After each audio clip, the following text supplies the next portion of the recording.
Así que ayer sí, a la guerra Jape. El 34 me fui en el Chaco. Se con todo el corazón, la pensé a Batota para papá.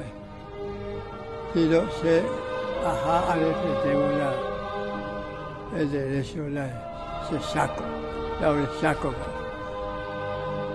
Llego a importar la juventud, la saco por la injusticia, o defenderla.